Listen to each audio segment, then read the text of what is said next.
Great, it's working. Sweet, okay. Let me admit the last couple people. There's another person joining.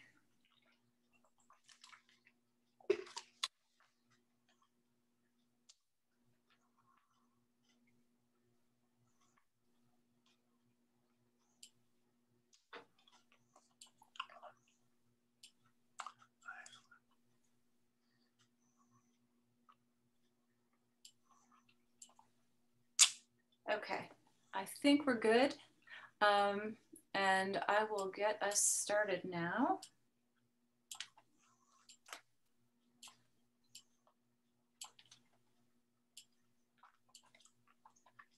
Okay, and let me start recording on my end too.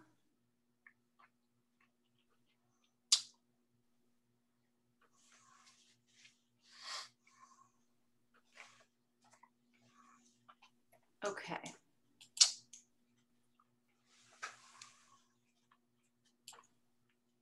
One last check.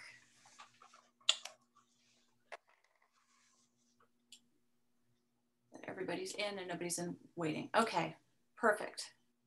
I would like to introduce to you our speaker today. His name is Bill Murray, and he is a professor. And are you still teaching actively? I am. Okay, that's fantastic. He's a professor at the University of South Florida and is director of the Ancient Studies Center there. He has a really interesting book called The Age of the Titans. And if you were at Archaeology Day, you heard a little bit of the information from that book about the amazingly large ships that were being used. And again, that had all been news to me. So I'm actually looking at getting your book now because I want to know more. He has had a really, really, really kind of amazing sort of fairy tale life in terms of in the 1960s, he got to spend his summers in the Virgin Islands living aboard a ship with his parents and his two siblings. He learned how to dive, and again it says, and faced shipwreck more than once, which again, come on, how many of us get to do that? He attended Penn State, then University of Pennsylvania, and moved to Greece to study ancient port cities for his PhD dissertation, and then became fascinated by a warship ram that was found south of Haifa. And again, he's like since spent his time studying naval warfare and all things naval. And again, it just sounds really, really, really wonderful. So I'm very much looking forward to hearing from him, and please join me in welcoming him. Thank you very much, Professor Melchior, for your introduction. You've actually heard about the first quarter of my lecture already, so you're all set to go. I was telling her that when I was informed that I was going to be this year's one of the Zukowski lecturers, I got really excited because I love traveling around the country, and I wanted to come back to your area in particular.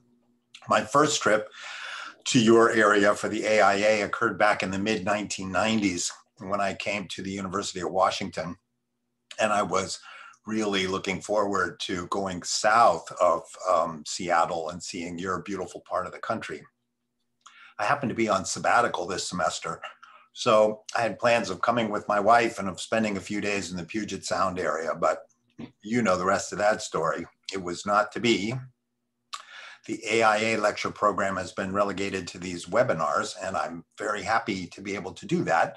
But I would much rather be sitting with you all in the Great Northwest. I think that would be great. And I'd seek out some seafood if I could, because I remember seafood from there is just awesome. So my lecture this evening is about an aspect of my research that I really never expected when I started my career over 40 years ago. It's about my career-long fascination with a single research topic, the Battle of Actium. This battle was fought on September 2nd, 31 BC, between the forces of Octavian, the future Emperor Augustus, and his rival for power at that time, Mark Antony, aided by his ally and paramour, Cleopatra VII of Egypt. I found this to be a research topic that I just can't lay to rest. And the purpose of this lecture is to tell you why. We'll start out with its importance. It was certainly an important turning point of history. It serves as a convenient dividing line between the Hellenistic age and Alexander and his successors, with Augustus and a long line of Roman emperors, his successors. The battle can be seen as the final event in Augustus's rise to sole power in the Roman state. You could say, realistically, that it is the birth event of the Roman Empire. And finally, as we shall see, it's the last naval battle of antiquity when medium to large warships fought for control of the Mediterranean Sea. So inherently, there's a lot to be interested in with this battle. To understand why I became so interested in this topic, we have to go back to my high school years. When I was 15, my parents built a house, which is at the end of that arrow in the main slide. There's a little dot there.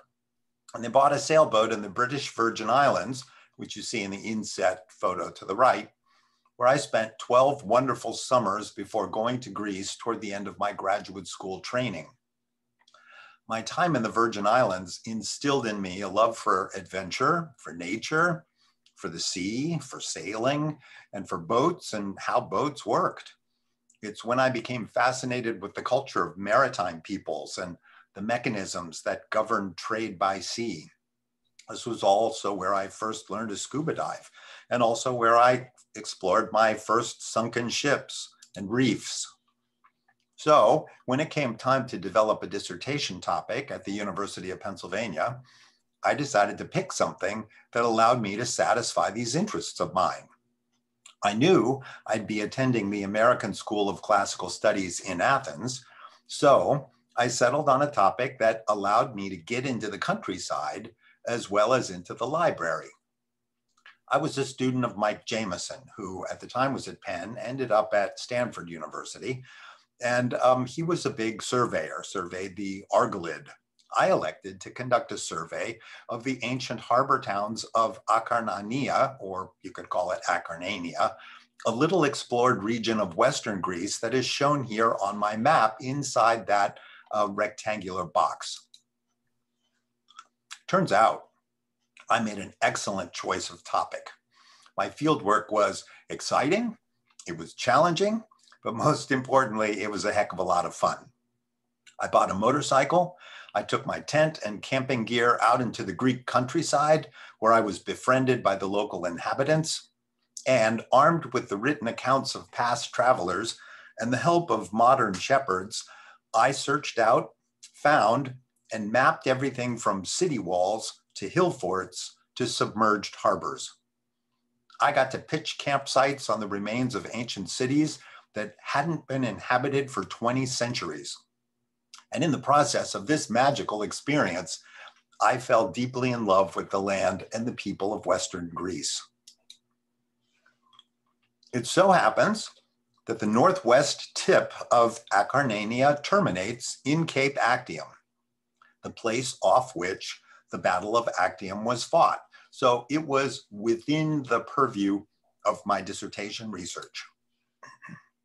When I first saw the place, which you can see here in this slide, it was a desolate, low-lying land of reeds and marshes. You'd never suspect that it served as the site for Antony and Cleopatra's camp. Actium was of interest to me because, while at Penn, I had become interested in naval warfare and was fully captivated by what at the time was called the trireme question, namely, how an ancient galley called the trireme looked and how it actually worked. Actium involved bigger ships than triremes, which only deepened the mystery for me.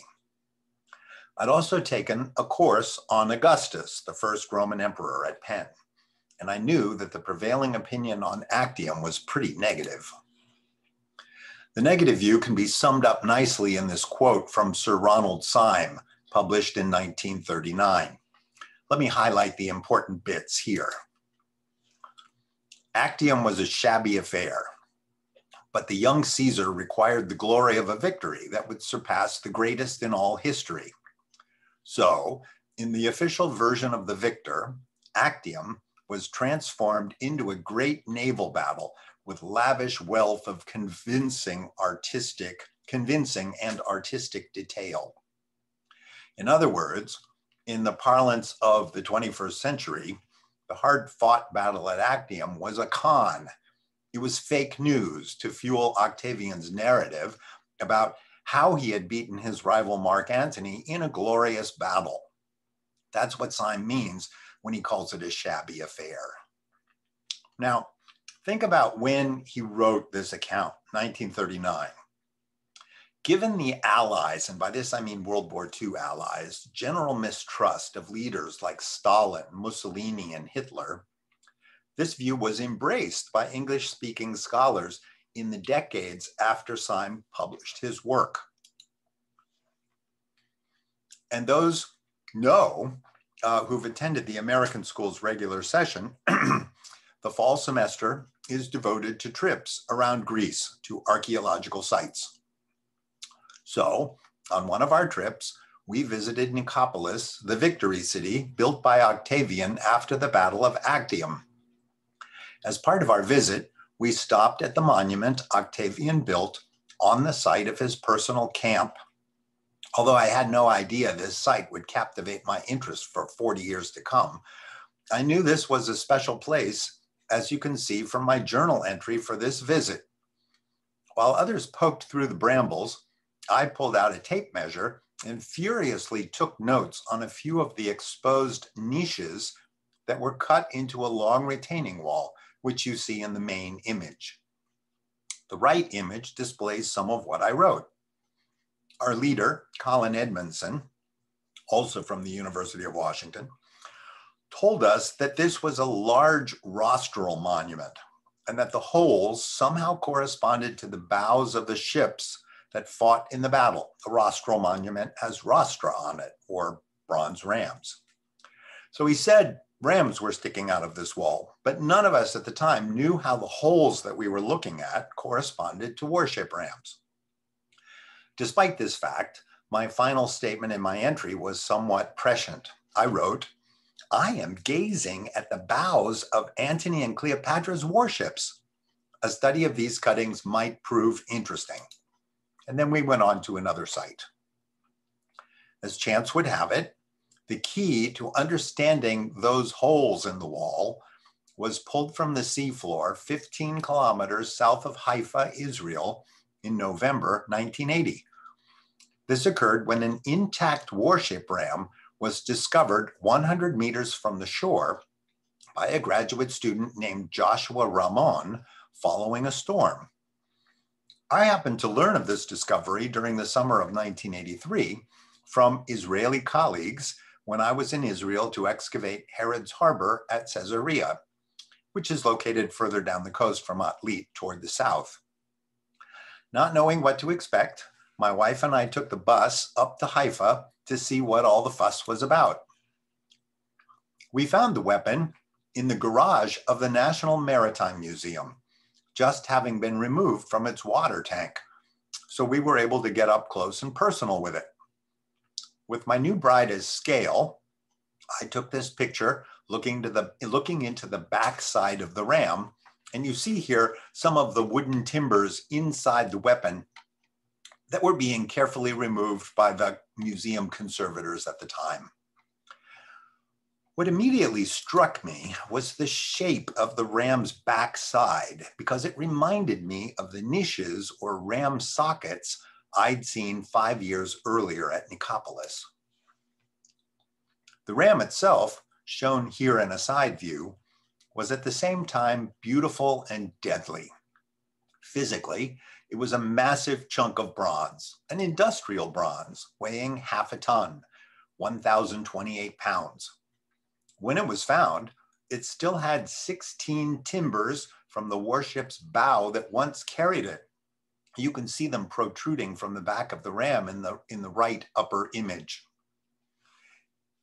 I immediately noticed that the symbols on the side of the ram's cowl were similar to those on Ptolemaic coins, and so I came to the conclusion that the ram probably came from an Egyptian ship. I remember talking to the museum director about this, and he said, no, we've decided something else. So that spurred me, when I came back to the States, to search through coin catalogs of various collections, and I came up with a likely date range of 204 to 164 BC, with its likely place of manufacture at Paphos on Cyprus, that is, judging from these symbols. So, during the reigns of Ptolemy V or Ptolemy VI. While most everybody oohed and awed over the bronze casting, which was fantastic, those who study wooden ships oohed and awed over the wood inside the casting. Here were preserved 16 timbers from an ancient ramming warship. Such a thing had never been found before.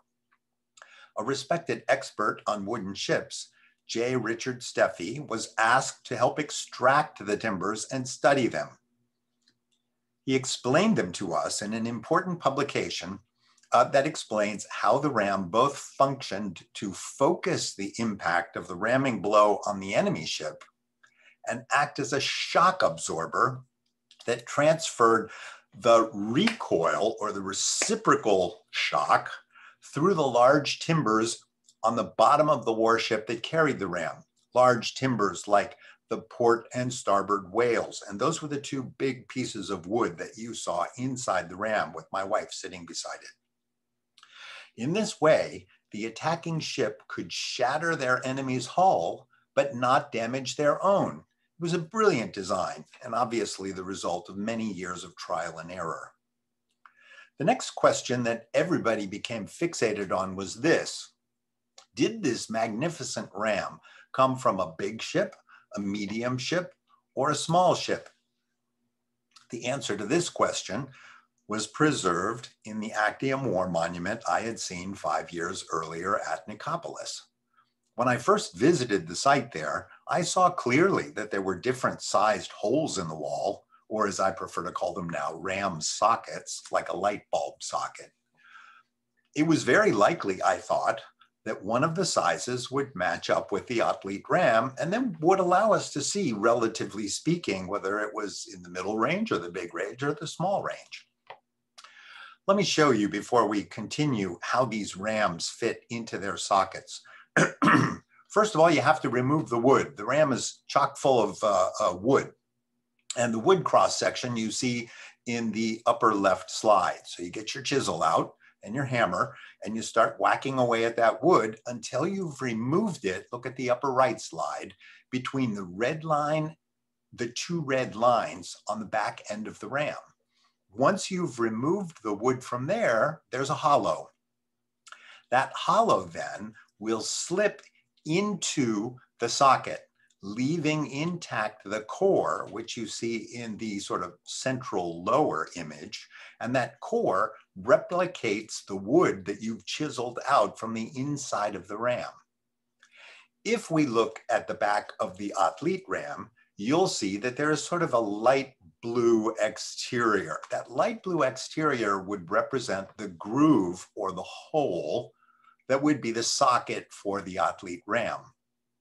If you look at the right image, the colored green and orange portion shows you what would be the core, or the area where the wood was removed from inside the ram. And the dotted lines on those two images give you the height of the course on the monument at Nicopolis, and allows you to compare that ram with the one to the next to it, which is socket number 13. So if we could find a socket like what you see on the right-hand side, it would go a long way toward answering the question about the relative size of the athlete ship.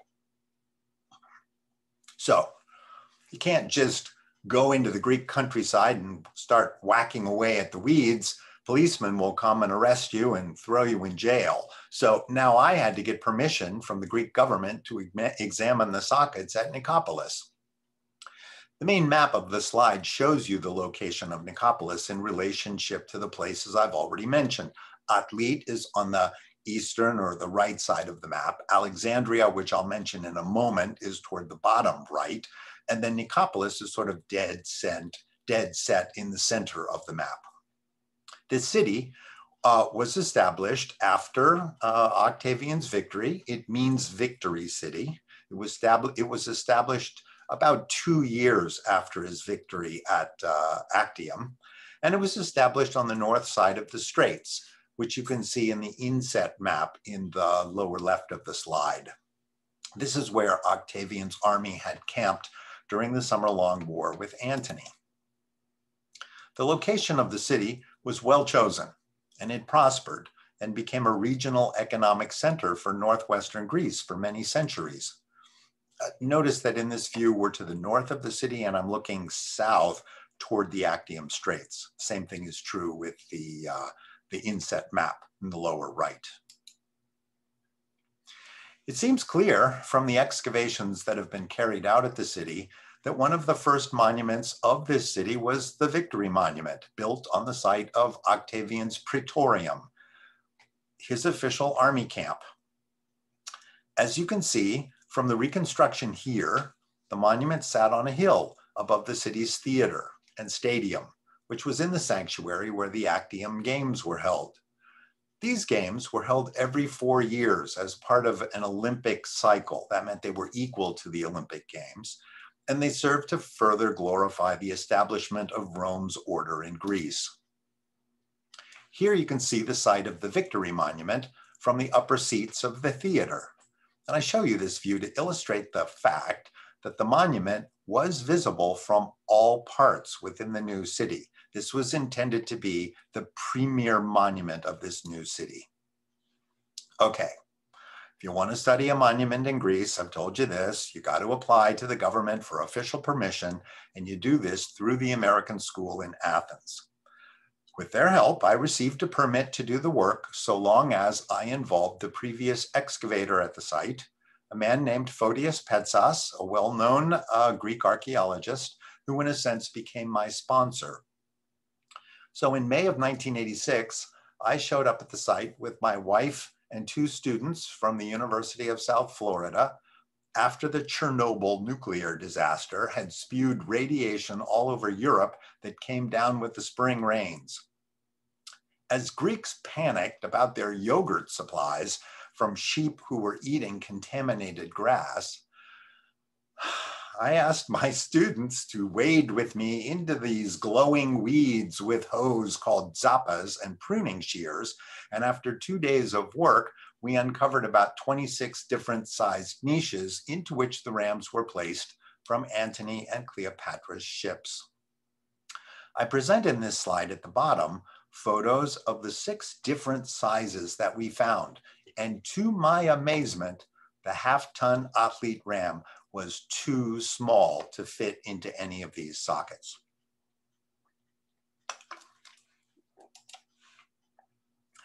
Let's pause for a moment to consider more fully what was displayed here.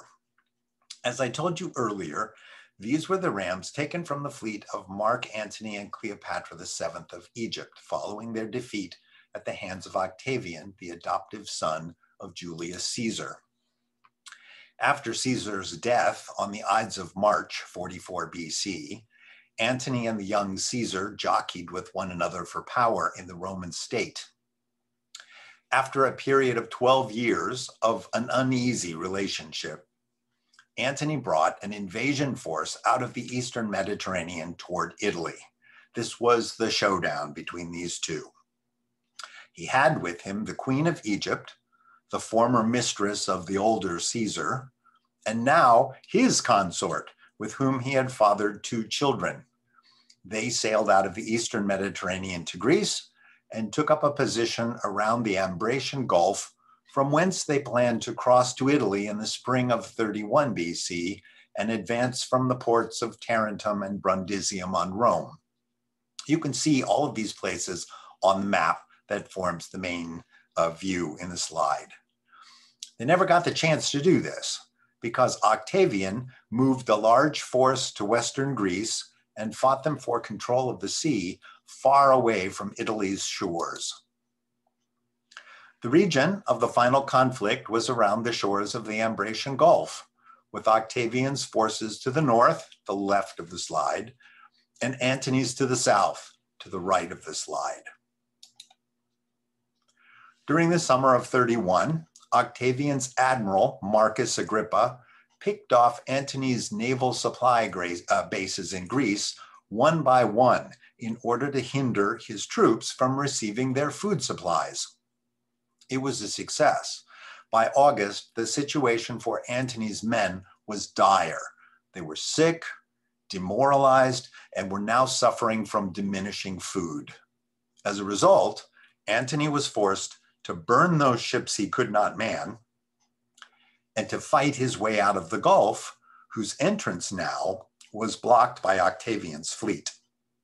I show you in the photographic image on this slide the Actium Straits. We are to the north of the Actium Straits, and we are looking down southward toward the island of Leukos, which laid in the path of the fleet of Antony if it was going to escape. This will be important in a moment. It's important to keep in mind that our narrative of this action, told to us by the historians Plutarch and Dio Cassius, follows an official version that was preferred by the victors. In this official version, we're told that Antony's fleet was full of ships that were huge, uselessly huge. And furthermore, they were staffed by foreigners who were also useless. So the ships were ineffective. As a matter of fact, they were a liability because they were so big. As Antony moved his ships through the Actium Straits, Octavian brought in ships to block his exit. And that's what this map is showing. Around 6 to 8 a.m. in the morning, he probably brought his ships in from the south and from the north, and they formed up like this so that by mid-morning, both sides were lined up at the entrance to the Gulf, bows aimed toward one another. Then, around 11 a.m., when the sea breeze began to fill in slowly, Antony was forced to advance away from the shore. He needed to get westward enough to miss the island of Leukos to the south, which you saw in that previous photographic image, so that when he raised his sails, he could get away. At least this is what we're told his plan was. In 2002, I had a graduate student named Michael Garcia, who owns a large-scale printing business that prints stadium graphics for college and pro football teams. He elected to make a scaled map of the battle zone for his seminar paper so that the seminar members could plot the battle using scaled warships that he also printed up. It was a heck of a lot of fun, and it taught me that we'll probably never know the exact detail of the battle because there are simply too many unknowable variables when you're moving a ship from position A to position B. So we plotted out the battle, but the way in which the ships went from stage 1 to stage 2 to stage 3 was flying by the seat of our pants. Garcia's map was so large that we had to do our exercise on a basketball court, which you see here. In fact, we learned in 2006 that this map was deemed the 16th largest map in the world. It was 55 feet by 73 feet in extent. You can see here the point at which the fleets engaged. This is useful in showing the physical extent of the battle lines because they stretched for miles. Octavian's fleet took up a position that literally was 6 miles long. It showed us as well that a gap developed in Antony's line behind which lay the Egyptian squadron of 60 ships, and it had to develop in the line because he didn't have enough ships to cover the front of Octavian's 6-mile-long line. According to the official version of the battle, as the sea breeze began to blow stronger and both sides engaged, Cleopatra's squadron broke free and fled before the outcome was certain. Antony, we're told, did the same thing. Then we're told Octavian's lighter ships made gang attacks on the larger ships of Antony's fleet, whose vessels were too slow to move. And as a result of that, they were disabled or burned with fire. And in the end, the valor of the Roman Marines carried the day. The battle was a resounding victory for Octavian and for Rome over a foreign enemy. That's the official version. Can we accept this version?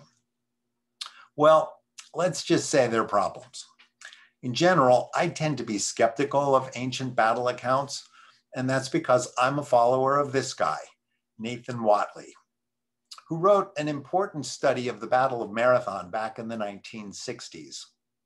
Now, what he wrote about Marathon is really a lot less important than what he made, than his observations about general battles, battles in particular, battles in general, that's what I mean to say. He argues persuasively that we don't generally possess sufficient evidence for a proper reconstruction of most battles. For example, there are no expert observers for most battles, no written orders, no correspondence between generals and their staff, no attempt to form a battle narrative immediately after the event when people's minds are fresh, their memories are fresh. Furthermore, the participants who might have provided eyewitness accounts and who did later on had a poor view of the action.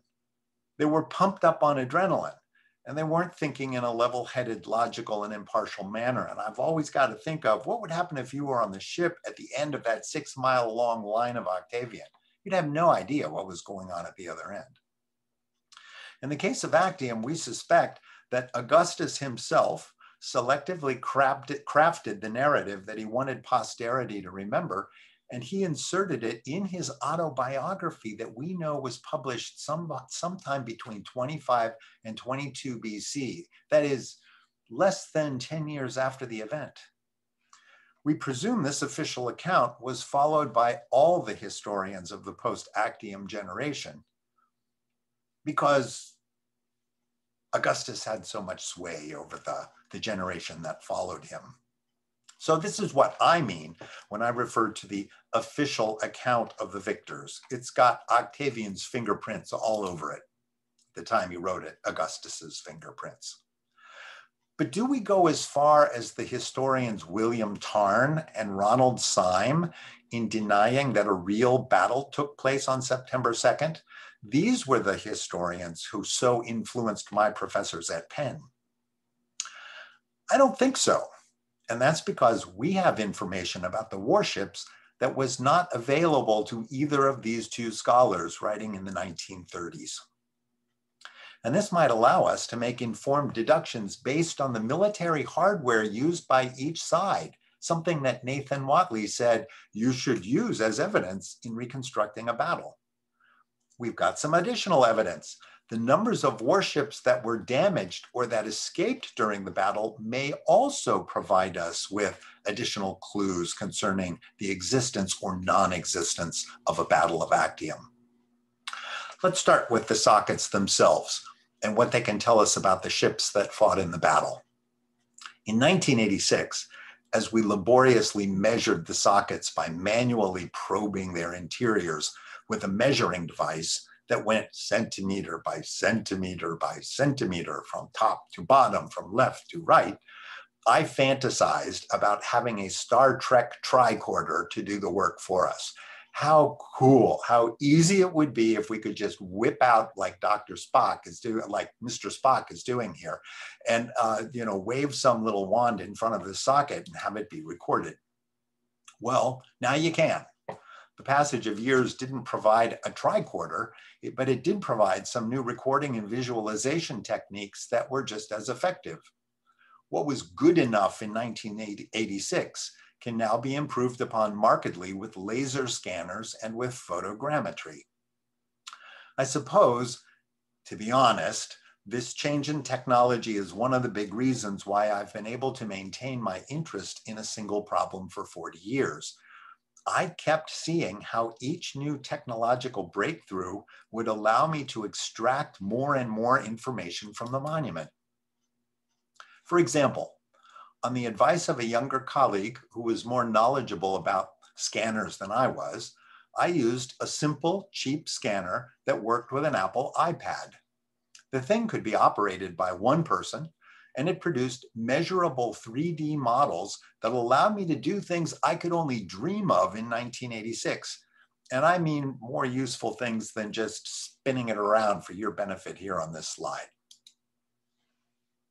For example, in 1986, I could only photograph the socket, number 13, which you see on the upper left, and present it through rough profiles of its contours, which we produced through those manual profiles that we took.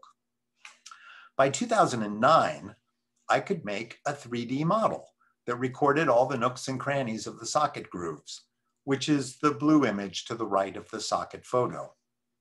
I could then highlight the groove, the red slice that you see, and then I could cut this slice away from the model, which is the next image to the right.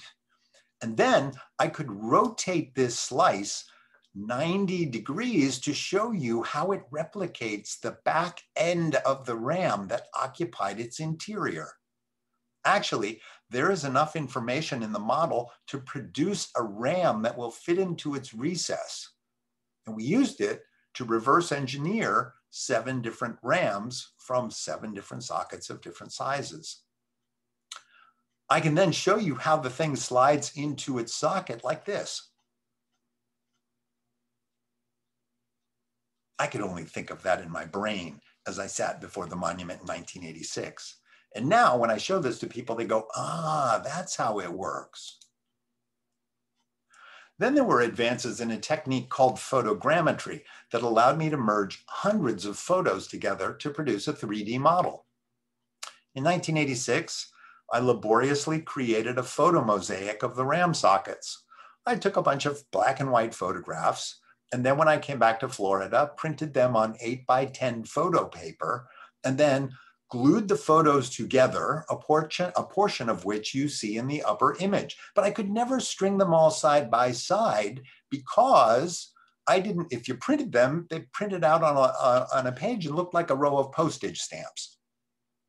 31 years later, I took 600 digital photos over the course of 3 days. I fed them into a computer program called reality capture and created a 3D model that I can actually measure. Let's see if I can show you there. Those are the positions of the photo views that were taken of the monument. The monument starts in the upper left of that image and moves to the lower right of that image. Each one of those blue rectangles represents a photo. And I took all of those photos, threw them into this program, and it created a 3D model that I can actually measure or turn into an animation like you're looking at here, which gives you a real sense of the full extent of the retaining wall with its sockets and doesn't look quite like a row of postage stamps like my earlier reconstruction did. Let's wait till we get to the end of the monument here. Keep in mind this southeast, this last portion of the monument, that's caused me lots of problems. Another thing that aided my attempt to understand the missing rams was the discovery of 3 substantial fragments from the rams themselves that were found when the site was excavated.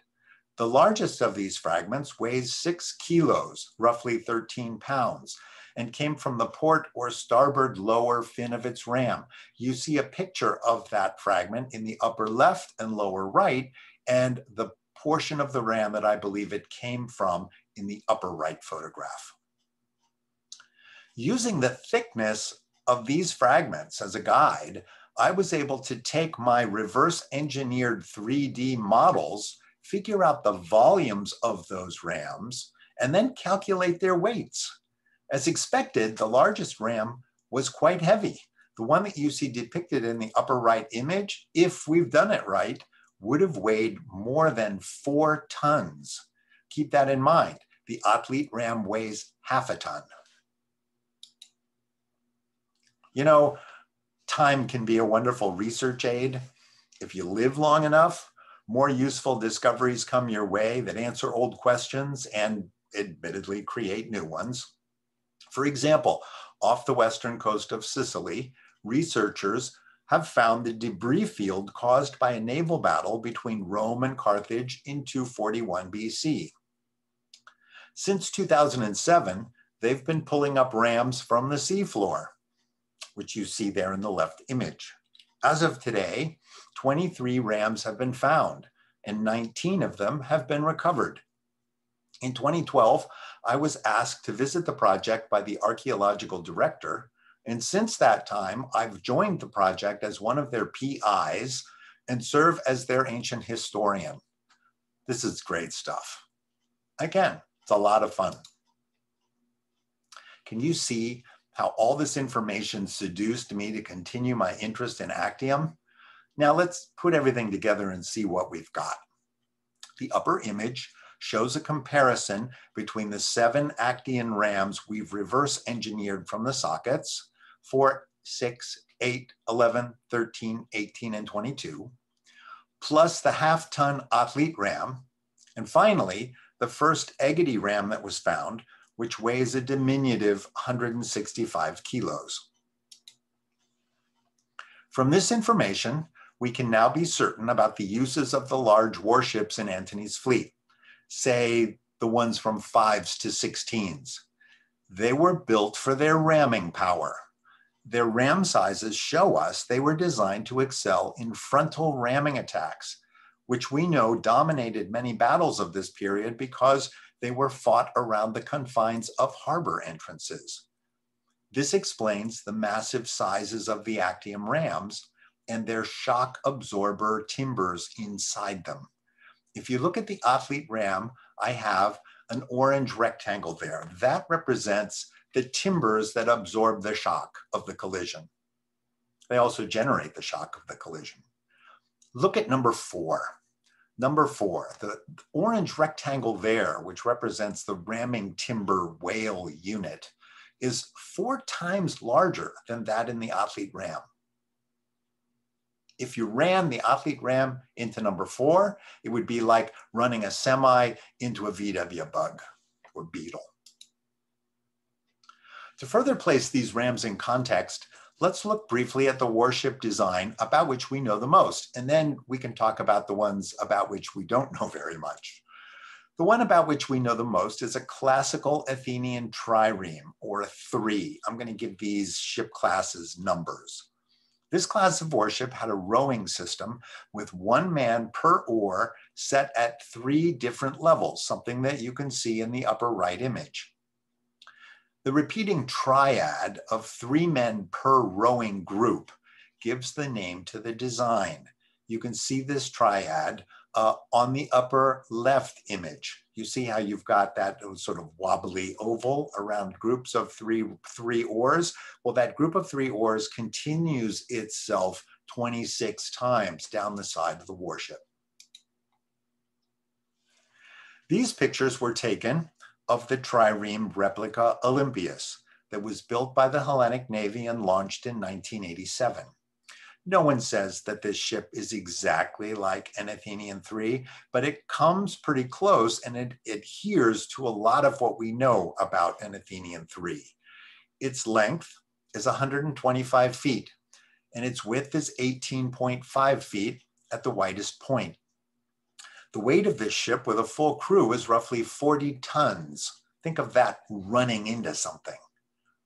And a full crew totaled 200 men, including 170 oarsmen, in the case here, oars people, waiting to board on the dock at Poros, Greece. Many of the warships Antony used at Actium were larger than the trireme that I've just shown you, and he placed on their decks catapults, towers, and troops of Marines, which the artist who sculpted the upper left image is trying to impart. There is a forward deck tower, and then Marines who are much too big probably for the ship, but it gives you an idea. The largest ship that he had in his fleet was classed a 10, and we can only guess at its size and complexity. We suspect it had 2 tiers of 5-man oars, and that it was big, heavy, and beamy. That's what the artists have attempted to show in the bottom 2 images. You can see the 3 on the left image is the upper version, and that the 10 is the lower version. I've added in the rams there, and there is an attempt to show what a 10 might have looked at in the lower right image. Just remember, we now know that the ram of a 10 weighed more than 4 tons, while we suspect that the rams on triremes weighed less than half a ton. The historical accounts tell us that Antony had in his fleet many ships that were larger than were Octavian's, and they give us sizes. They say there were 6s, 7s, 8s, 9s, and 10s. You know what a 10 might be like, so you can imagine what these other ships might be like, variations on that theme. I think these big ships were probably Cleopatra's idea, because her 3rd century forefathers used them to break into fortified harbors. I suspect Antony intended to use these large ships on the fortified harbors at Brundisium and Tarentum in southern Italy. In other words, he and Cleopatra were planning to invade Italy, just like our pro-Octavian official sources tell us. But their effort foundered, and it foundered at Actium because they never got a chance to use these big ships for their intended purpose. Octavian used them, however, as we can see from his victory monument. That's what he used them for, to impress people who came to see his monument. Now we finally come to the excavations of the monument, which were carried out between 1995 and 2017. Then they show us how Octavian chose to represent his victory over Antony and Cleopatra. What his engineers did was to create a level terrace where he had set up his praetorium or headquarters. They did so by building some heavy retaining walls on the west, south, and east sides of the slope. What's interesting is they form a square, and the dimensions of this square measure exactly 200 Roman feet by 200 Roman feet, which Polybius tells us is the standard size of a general's praetorium. So I'm 100% certain this is where Octavian's headquarters were. When I was growing up around Valley Forge in Pennsylvania, I remember seeing lots of places that said, you know, George Washington slept here.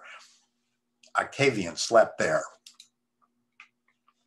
On top of the terrace, his engineers built a porticus triplex, or a 3-sided covered colonnade, and fragments remain of its columns and roofing elements. Do you see the terracotta gutters or semas that are decorated with dolphins in the lower portion of the right image, and with Romulus and Remus being suckled by the she-wolf in the right, in the upper of the lower right image? Cool little details like that. The Porticus walls were plastered and were painted, as we can tell from thousands of small fragments of colored plaster that came up in the excavations. The monument must have been quite impressive, as the level of artistry was extremely high, and gives us a taste of the archaizing style that would become a hallmark of the Augustan age. It's already beginning in 29 BC. A number of bronze fragments of dedications have also been recovered at the site, showing us that here it was a repository for statues, bronzes, and glass vessels, and other less elaborate things like fibulae or clothing pins, rings, and other small objects. At the center of the terrace was the piece de resistance. There was a monumental altar that was decorated with two friezes, the one on the top showing the Actian triumph in Rome, and the one on the bottom showing a collection of naval and infantry spolia. Most of the fragments are small, having been chiseled off their blocks when the slabs of the frieze were prepared for reuse elsewhere. Perhaps the most exciting discovery comes from the eastern end, kind of the southeastern end of the altar, where a section of 7 large fragments were not chiseled apart, and they depict Octavian in the triumphal chariot, followed by senators in togas. It's truly an amazing part of this monument. And then there's the monument's large and beautifully carved dedicatory inscription. 36 fragments from this text have been recorded over the years between 1913 and 1998, 19 of which have survived to the present day. I was assigned the job of restoring the text, which I have done as follows. Commander-in-Chief Caesar, son of the divine Julius Caesar, victor in the war which he waged on behalf of the Republic in this region, when he was consul for the 5th time, 29 BC, and commander-in-chief for the 7th, after peace had been secured on land and sea, he consecrated to Mars and Neptune the camp from which he set forth to battle, decorated with naval spoils. Note, he doesn't refer to Antony or Cleopatra by name, which is perfectly within his character. And for him, this war was a matter of state business that he took care of for the Republic. He uses the exact same terminology that he used years later in 14 AD for the big monument that was set up next to his mausoleum called the Res Gestae of the Divine Augustus. Perhaps you now understand why I've stuck with this topic for 4 decades. There's a lot here, but you still might ask, all right, what have you learned over the 40 years that you've spent studying this battle and all the available evidence? First of all, we have not learned precisely how the Battle of Actium was fought. That map project taught me that. Neither its course nor its character are known to us because they are hidden behind a shroud of propaganda that was intentionally left by the victors. But we now know more about the ramming potential of the large ships that accompanied the fleet of Antony and Cleopatra, and we know why they were included in the fleet. We now know as well that the largest warships in Antony and Cleopatra's fleet had massive rams. And we can reasonably suspect that their inclusion shows the hand of Cleopatra, who came from a nautical tradition that had employed this size of galley to break into fortified harbors, like those they were going to face in Brundisium and Tarentum in southern Italy. Here's another interesting detail that may or may not mean something. The largest rams are displayed on the western and eastern ends of the monument, with the smallest rams between them. Is this an attempt to mimic the battle line of Antony's fleet in the final battle? No way of knowing, but it is interesting. The total number of rams displayed on the monument, and there are 35, probably represents a tithe of the total ships captured from the enemy. If this is so, then it means that Octavian's forces captured 350 warships. A tithe is a 1/10 dedication. 35 times 10, 350. He captured 350 warships from the 500 ship fleet of Antony and Cleopatra during the summer-long war. If that number for their full fleet is reliable, which comes from Plutarch, 500, then this means that either 150 ships, 500 minus 350 gives you 150, 150 ships were so badly destroyed that their rams were unavailable for Octavian to salvage, or it means they managed to escape. Either way, this implies that the final battle on September 2nd, when most of the damage occurred, was indeed a real battle. And this implies that the battle fought on September 2nd was indeed a hard-fought battle, and that Octavian's commemoration of the event at his campsite was not a cynical sham like 20th century scholars maintained. Well, that's important. So now we come to the nagging unanswered questions that may keep me on the Actium hook, so to speak. At the monument, I still have a big unresolved problem that involves the southeast stretch of wall where the monument was massively repaired in antiquity, probably sometime in the 2nd century. The issue involves backer blocks that were hidden in the interior of the wall.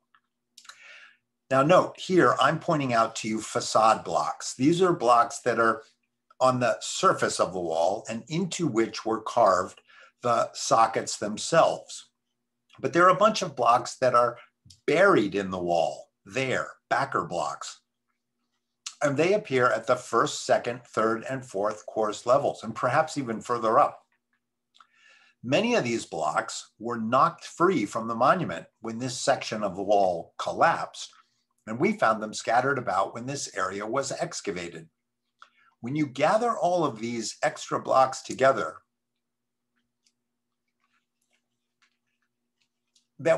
you find that there are 13 of them that were originally designed for a first course position. And what I mean by that is these backer blocks show traces, and you can see them in that left line of blocks. They show traces of having been carved to receive rams. But they were never on the exterior, so they never could have received rams. They're buried in the middle of the wall. I'd love to know, where did these blocks come from? Do they represent another rostral display that was disassembled when this monument suffered a catastrophe and they needed extra blocks?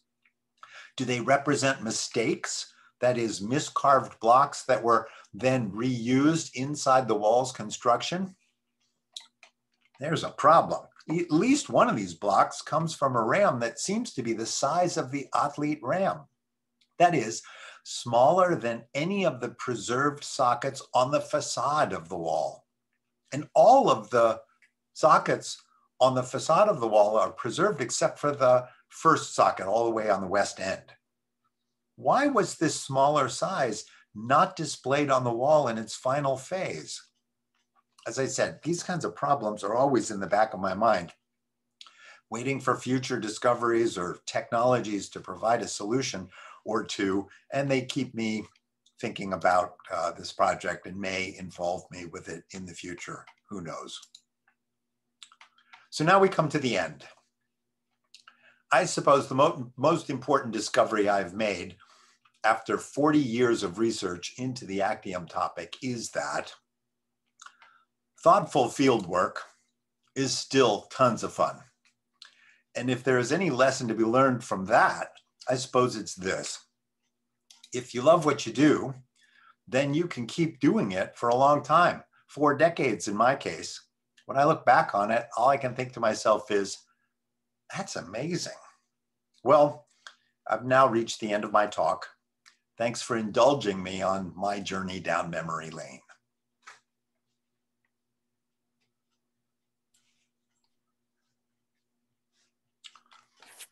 Let's see if I can shift out of here.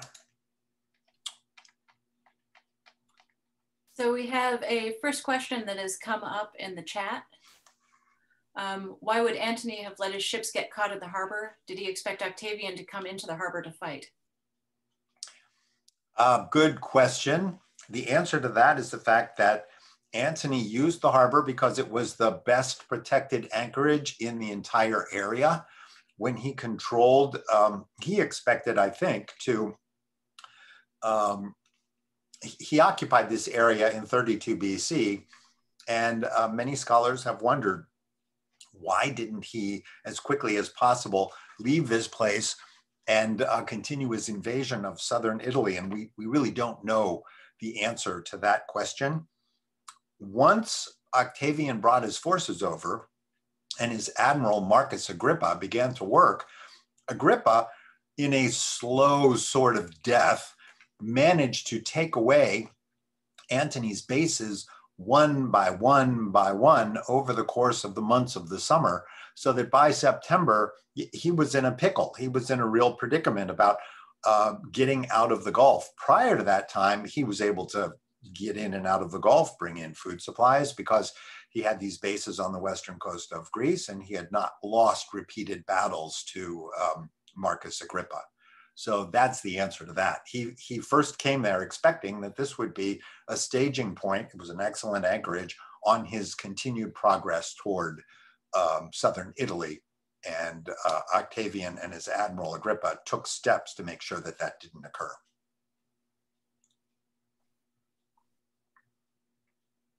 If you have questions, feel free to put an X in the chat, and you can also unmute and ask it directly.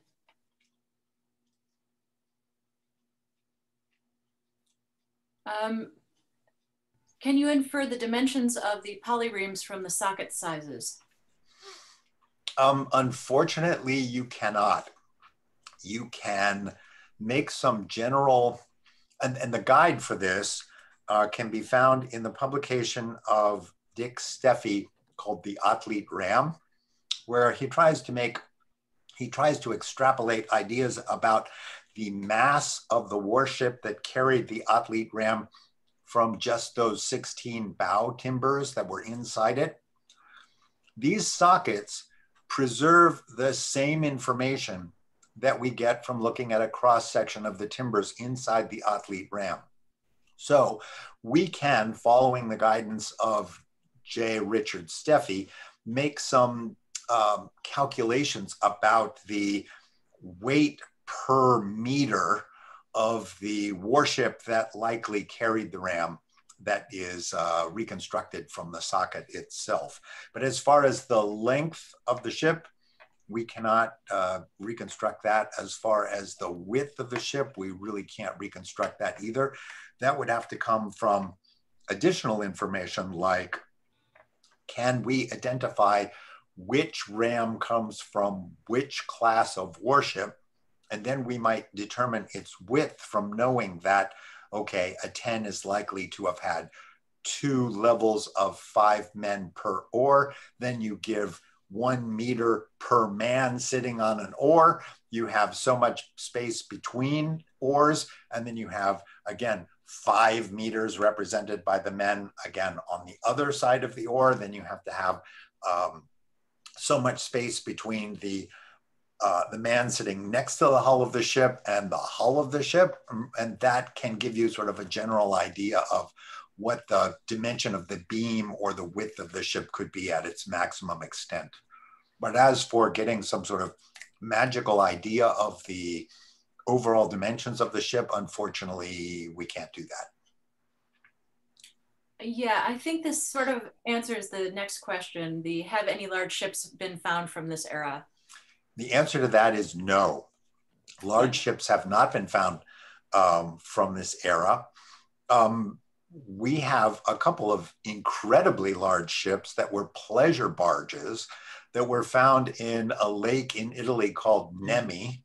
They were excavated back in the 1920s and preserved inside a museum there. And the sizes of the timbers from these ships, which I believe were built under the reign of Caligula, are fantastic.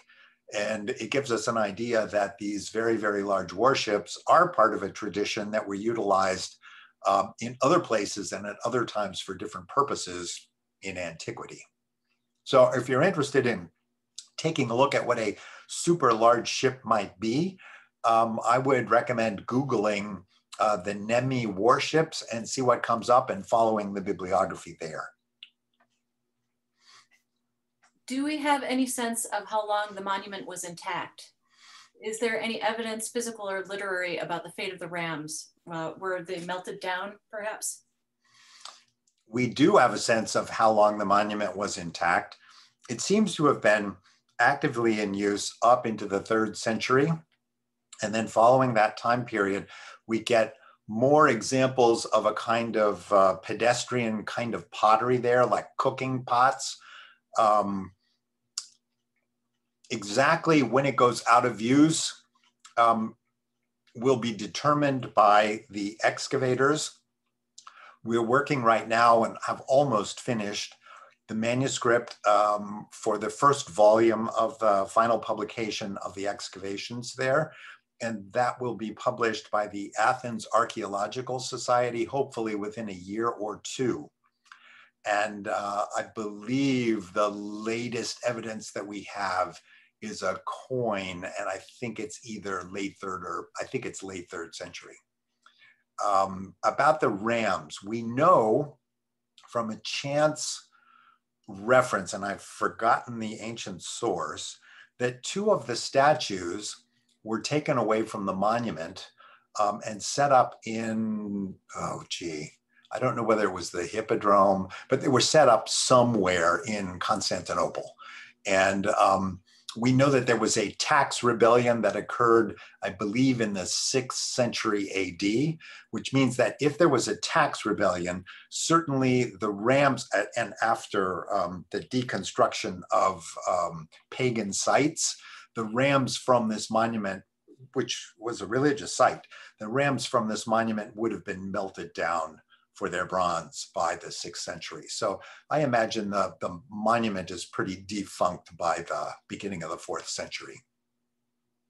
And the rams were definitely, if we can tell from those 3 fragments that were found there, I think that the fragments show evidence of being hit by a sledgehammer and being bent. So I think the rams were pulled out of the wall, and one of the ways to do that would have been to bring draft animals there, hook up a harness that would have then been wrapped around the front of the ram. You drive the animal to the side, it will crack the ram out of the wall, then you attack it with sledgehammers, break up the ram, put it into sacks, and then put the sacks on pack animals and take them away. What's interesting is that a fragment, and it's about that big, maybe a little bit bigger, like that. That fragment fell down behind some blocks and was lost. The other fragments were smaller. They were more like that in size. So yes, they were broken up and then melted down, presumably by the time the monument went out of use. And I would say that would be, during the time period of, what is it, the edict of, is it Constantine, or I forget when the final edict comes that closes the sanctuaries in Greece. And I think at that time, then the monument could have been, without fear of offending the gods, broken up. Have there been any architectural studies of the stresses caused by the weight of the mounted rams on the retaining wall? I didn't make that clear. The rams sat at ground level. So there was a massive retaining wall that the rams were socketed into. Then there was and it seems as if the architects have argued about this. It seems as if after the first phase of the monument, a secondary retaining wall was built beneath the ram terrace.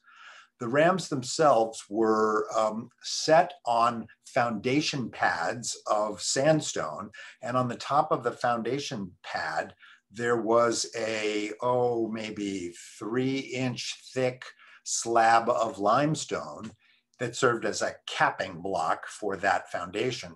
And then socketed into the middle of that limestone slab, there was a bronze bracket that came up around the ramming head of the warhead, of the ram itself.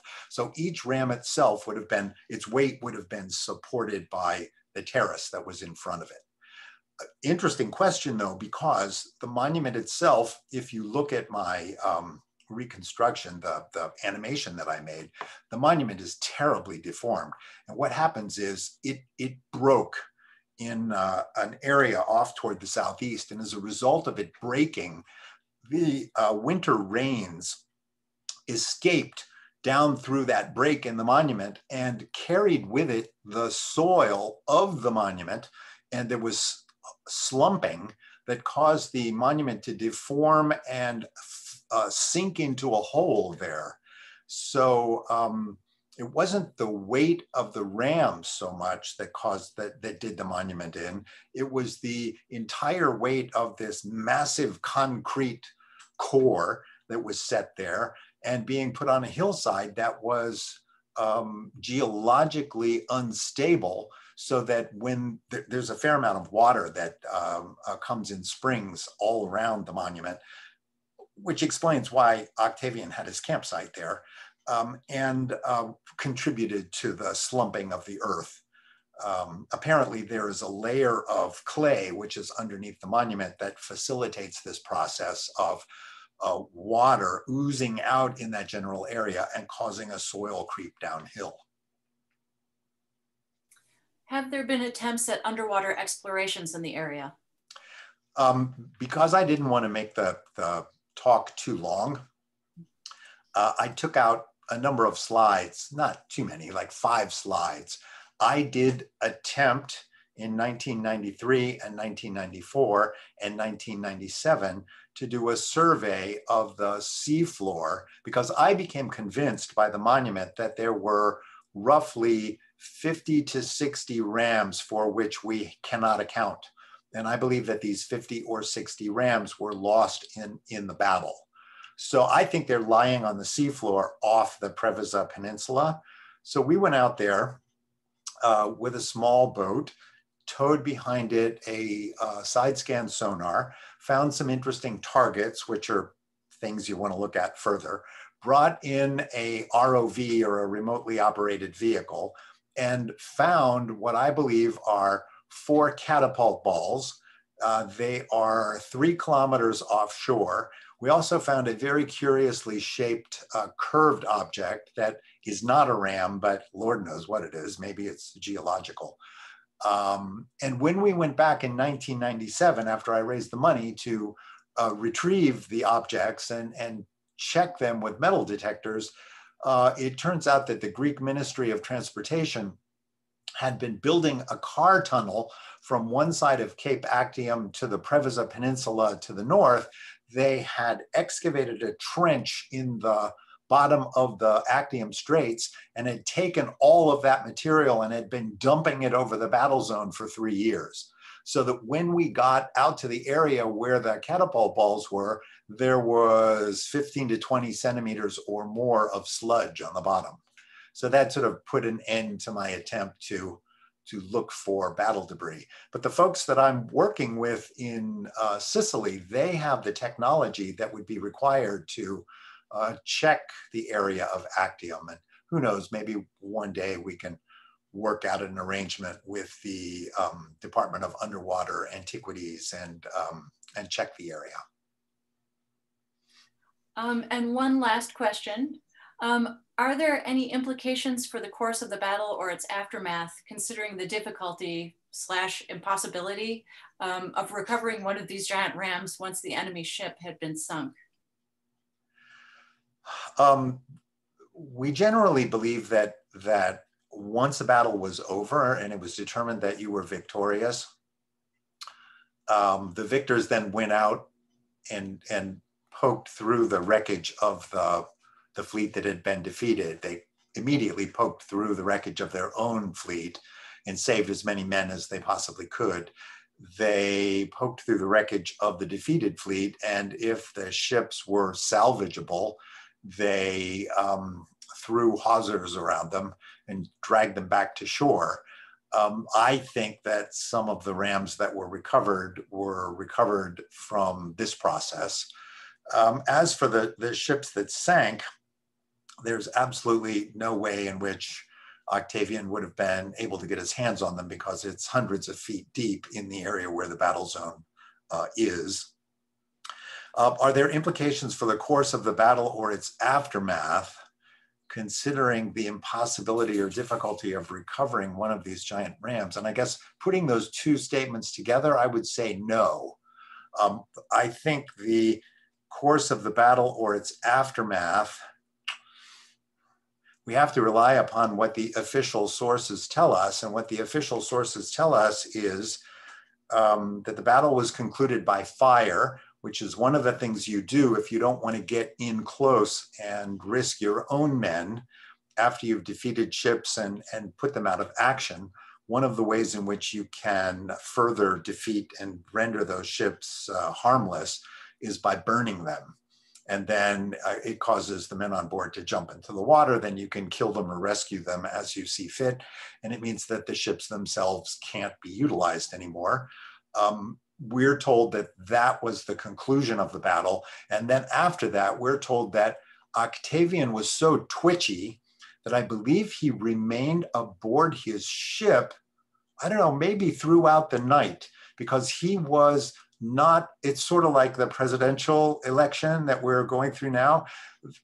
The networks were so twitchy about calling one state or another that they were reluctant to do what I've seen done in many, many other presidential elections, and that be not quite so 99.5% certain that something was going to be so before they called it. Octavian was still uncertain about the result of this battle. He was probably uncertain about what the troops of Antony were going to do. So the implications for the course of the battle and its aftermath come largely from the historical accounts that seem to me to ring true, that Octavian didn't fully recognize the magnitude of his victory until the next day, when he saw what was left behind. And I don't think any of that information comes from what fell to the seafloor or what is represented up on the hill on that monument. Okay, and I've got a couple more questions in. One quite technical. Yep. For the class 10 galley, you assume 2 oars with 5 rowers per oar. Can we assume 3 oars with a 4-4-2 rowers or 5-3-2 rowers arrangement like soccer teams? The answer to that is, of course, yes, you can. You can do that. What happens when you've got 2 rowers on an oar? That would make the beam of the ship less if you had 4-4-2. If you have 5-3-2, I'm not sure that gets you much, because you're still going to have the same width that 5 men on that upper oar is going to give you. When you create 3 levels of oars, the problem is the oar that is highest out of the water, and that's the 5-man oar, is going to be a monstrous telephone-like pole timber. And that's going to be hard to row, hard to pull at the same pace as the 2-man oar on the bottom.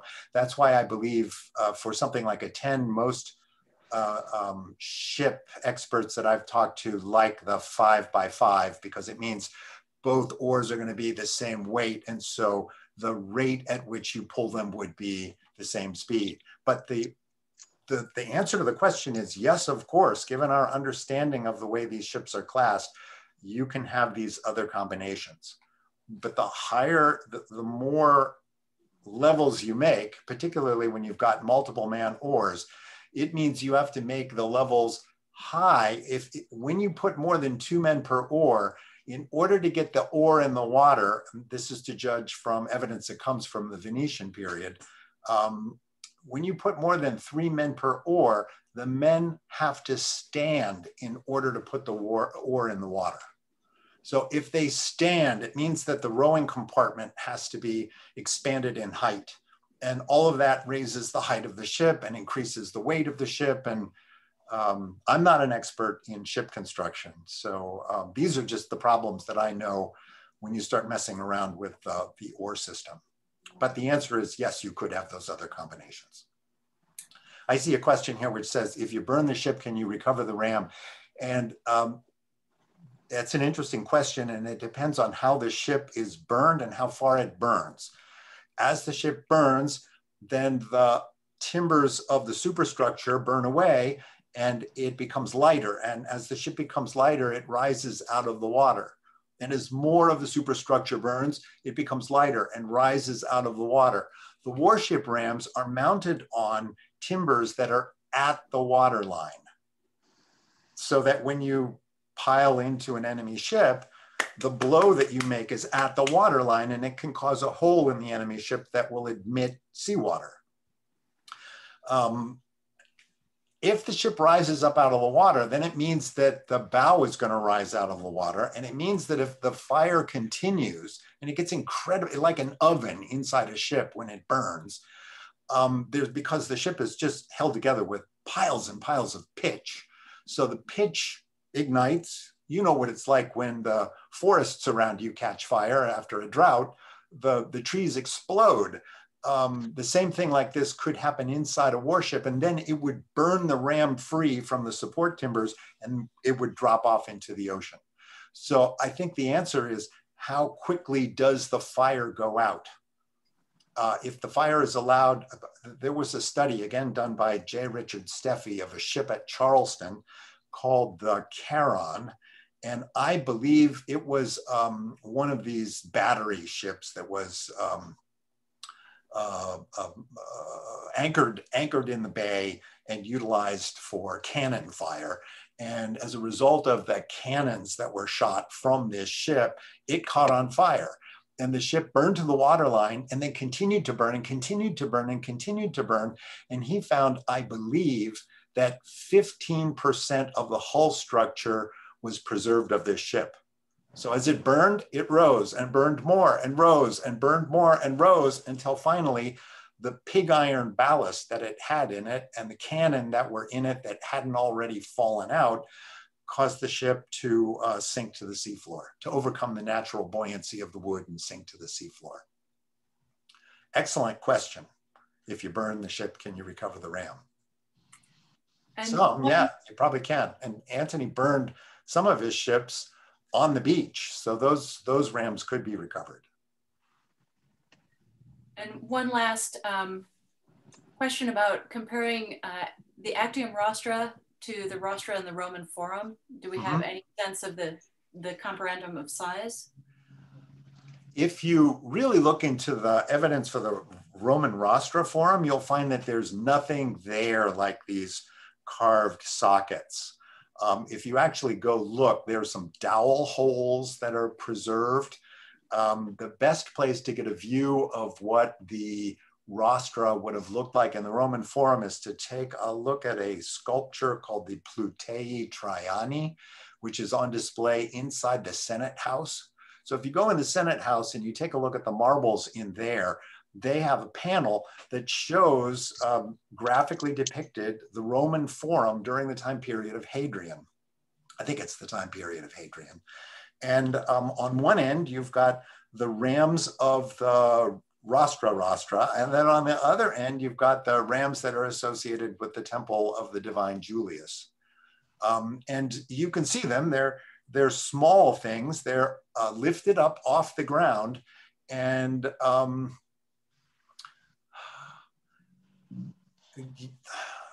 to my knowledge, there are no blocks that survive that give us a real clear indication of how those things were mounted. They must have been mounted like the rams at the Nicopolis monument, with actual honest to goodness sockets into which you could place these rams, because they were suspended off the ground. And we can see from those monuments and from coins that the rams themselves appeared not to have little support struts underneath them holding them up. We know that there are columns that had rams on them. And there are a couple of altars that you can find in the Capitoline Museum with little bitty rams on them. And I think they're attempting to depict trireme rams.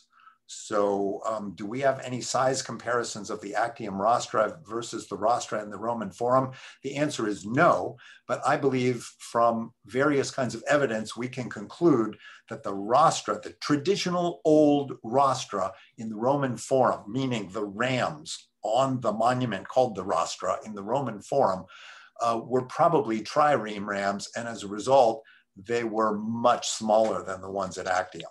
And that's kind of cool because it shows that what Octavian was doing at Actium was he was building a Hellenistic size monument that would not have been accepted well in Rome because it would have gone against the norms of the Republic. And he was falling all over himself at this time period to say, I am restoring the norms of the Republic. I am going to follow the norms of the Republic. Whereas hundreds of miles away in Western Greece, he builds this thing that makes it look like he's, a successor of Ptolemy II. Different strokes for different folks. You can get away with some things outside the capital and other things you cannot. So there's an interesting story about the size comparisons between the rams of the Roman Rostra and those at Actium. Thank you so much. This has been really, really, really interesting. And if you guys want to unmute and give a round of applause, that would be fabulous.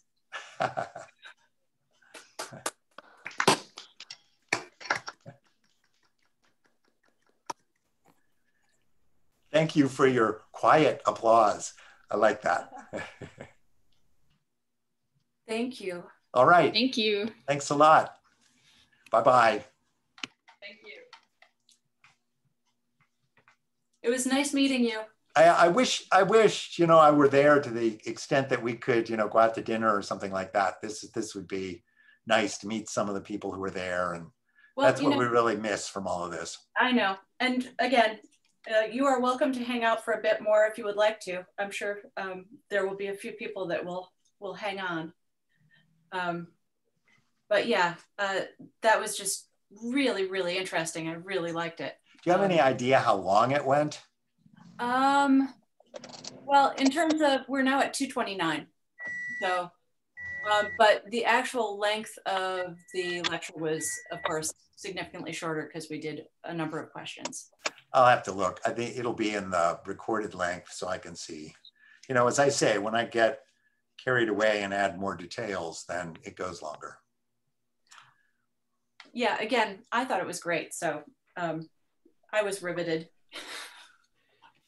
Well, thank you very much. Yeah, lots of people are writing in thank yous. So.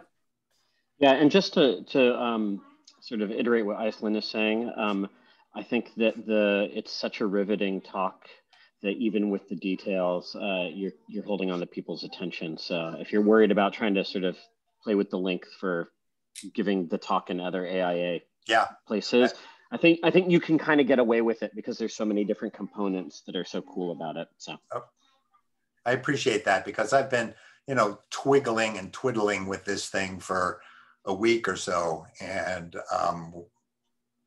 I can cut out more. It's just, if I can get away with it, I'd rather not.